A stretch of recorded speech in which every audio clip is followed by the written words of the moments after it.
Welcome to Luca is a billionaire, where the only thing I invest in is your answers. You start by focusing on Liu locations that consistently spawn Cor Lapis. Go now to mines, cliffs, and ore veins. Once there, clear nearby geo-themed camps because they respawn materials on a timer, and this increases yield. Use 2 or more geo-characters to break shields quickly. This shortens encounters and saves resin for domains. Make sure to check dusk and night spawns, since some nodes appear more often then. After farming one route, reset the area and rotate to avoid downtime. You should build an efficient loop that hits 6 to 8 ore nodes and 3 enemy camps per run to maximize Cor Lapis per hour. Once done, use teleport waypoints to cut travel time in half and keep momentum.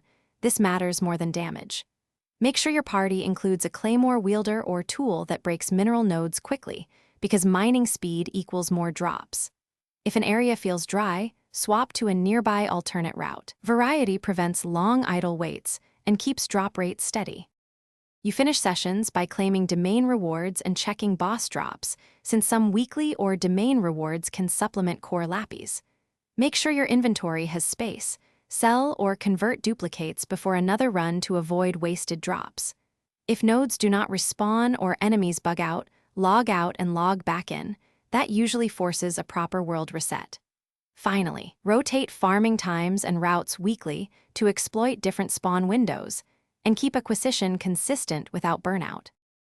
Thanks for watching and please subscribe. It's the best investment you'll ever make.